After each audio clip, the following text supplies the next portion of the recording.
Yeah, Ben, how has John maybe ramped up his recovery so far with his injury, and has he been able to throw the ball at all at practice?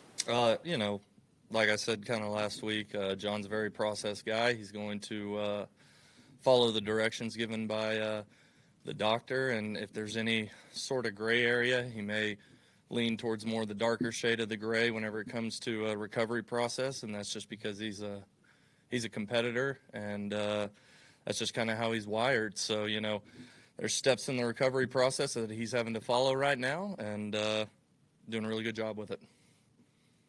What makes it difficult about an injury like this for quarterbacks? Is it the grip of the ball, the velocity, pain? Just what do you need to see from him, I guess, to know that he's ready to go? I think with any injury to your dominant throwing hand, I think there's a bunch of different challenges that could come from it. But I think they're all, you know, mutually exclusive, right? Somebody could struggle with another thing from the same injury. So it all just goes about how he feels, how the recovery's going, how the doctors and training staff say everything's going. But you know, I think it's all just different from case to case.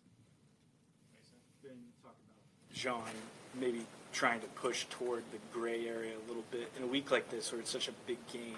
How do you balance his desire to be able to play against wanting him to be healthy for the rest of the season? I mean, that's a good question. You know, I think John knows his body. I think he understands, you know, ultimately what's best for the team, but, you know, he doesn't want to put himself in a compromising position either. So whenever he's, you know, trending towards that darker shade of the gray, he always has his body in mind also.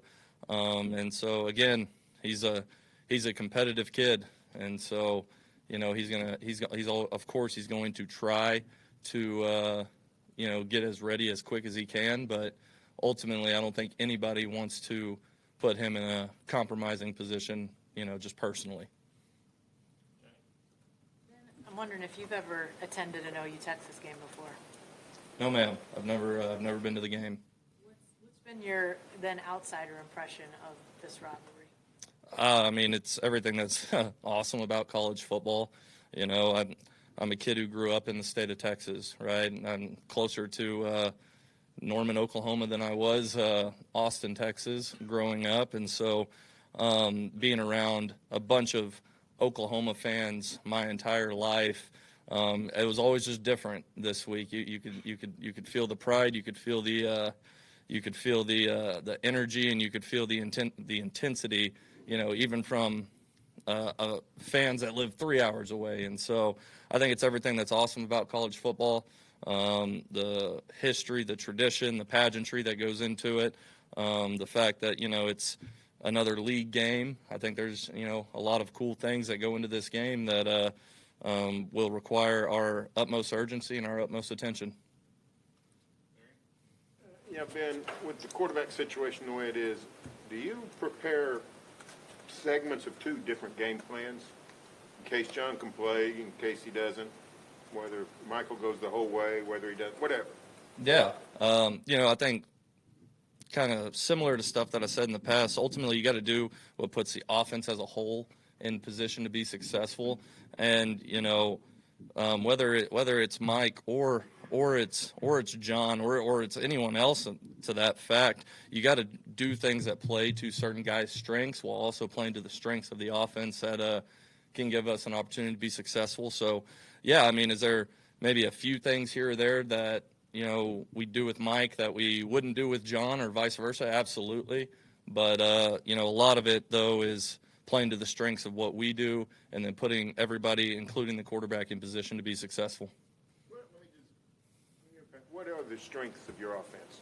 What are the strengths of the – I mean, I think you see kids who they strain to finish. They play really hard. There's a lot of things that we can do really well. We can push the ball down the field. We're able to, you know, create advantages, whether it's in space or in the box, number of advantages for our guys to have operational space to be successful. Yeah, Ben, you talked a little bit about John, but also Mike. Now that you've had time to review the tape, just what stood out about the way Mike played, and if he does need to go this weekend, what can he build on from Saturday? I think Mike played really confident. I thought he had great eyes. You know, he knew where to go with the ball. Really on point a lot of times. There's some things maybe we could clean up just with his footwork that will allow him to make a throw a little bit easier. But Mike had really good command. He had really good awareness a lot of times of what was going on. And so I think that's things that you can build on. But, you know, one of the things that we can always get better at is just our footwork and our timing with certain things that I think will just make things a little bit easier for him. But Mike played really well. He prepared great. And, you know, he's taking that same process this week. Ben, obviously we saw a lot of Jaden Ott Saturday. Are you happy with the way the running back rotation is starting to work itself out? Am I happy with it? Yeah, I mean, I think the running back rotation comes from a spot of, you know, earning it in practice, just like it does with every other position, right? Those, you know, and our running backs, all of them have practiced really, really well. But I think there's been a great consistency every single day with Torrey Blaylock. You know, Jaden Ott the last 2.5, 3 weeks has been extremely consistent at practice, and so, but that room as a whole has been really consistent too. So, yeah. Yeah, obviously Giovanni Gibson came back. What did you see in him leading up to just his recovery process and just how he played, obviously on Saturday as well? Yeah, and the recovery process, really, really focused.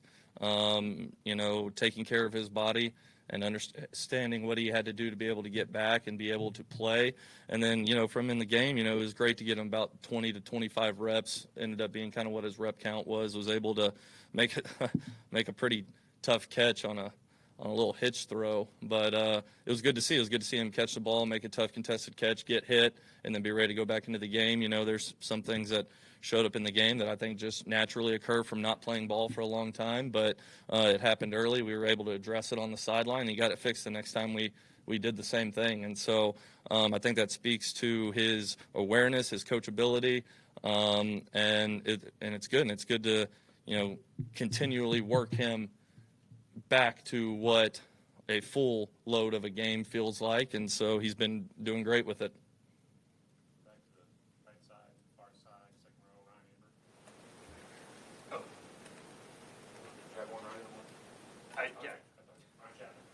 When you try to Texas defense, what stands out about Ant Hill, Colin Simmons, and just what kind of havoc they can bring for an offense? Great athletes, big, physical. They do a great job in their scheme, understanding where they need to be, being really sound, and with being sound, playing, you know, ferocious. I mean, they fly around. They're really good players. They're fun to watch on film, and but I mean, that's what those guys do. They're big, they're athletic, they're strong, and they're really assignment sound. So they do a great job. Last night on his radio show, Brent said that remarkably, Keontae didn't have a scratch on him after that scary situation against Kent State. I guess just how's he been the last few days since you know, having to be carted off like that? And is there optimism that he might be able to return this weekend or soon? Yeah. Thank goodness. Right. I mean, that was a scary situation, I think, for everyone in that stadium. And it kind of made my heart stop for a little bit just because of how much I enjoy being around Keontae, how much I love Keontae and the type of kid that he is, and thinking about everything that he has in his personal life too. I mean, that was a really scary situation. And so it was great to see him walk into the building the next day. He had a smile on his face. You know, I think there's, you know, he has to do the proper protocol with training staff and everything. But Keontae Lewis, what a great kid. Thank goodness that he's all right. And, you know, whenever he's ready to play, he'll be ready to play. But I don't know when that is. Somebody that can fill in for Lewis if he can't go. But what do you think about carrying on in the way that he played against Kent State? He had that big catch over the middle of the field, just being a big target to go out there. Yeah, I mean, he is a big target, and, you know, like I've stated in the past, he's been really consistent with everything, and everything that he did in the game, he was very, very consistent with. I mean, he's on par for who he has been as a player, and he's a big, reliable target. He's a guy that everyone, every coach trusts, every quarterback trusts, and so I was excited to see him be able to up his game reps a little bit. And, yeah, he's going to have to continue to put together good weeks of practice, have a great process with it, and be the guy that he is, and that's ultra consistent. Coach, yards were better last week in terms of the run game. Did you see the progress that you wanted out of the run game as you head into this week?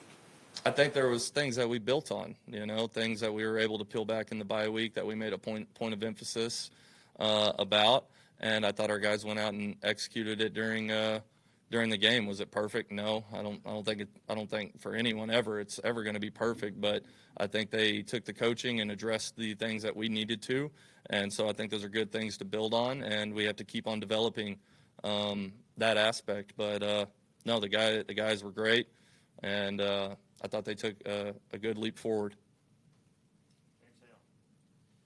Texas has reportedly, or everybody thinks they have one of the best defenses in the country. How do you see your matchup and what you've got going on your offense right now against the defense coming up this Saturday?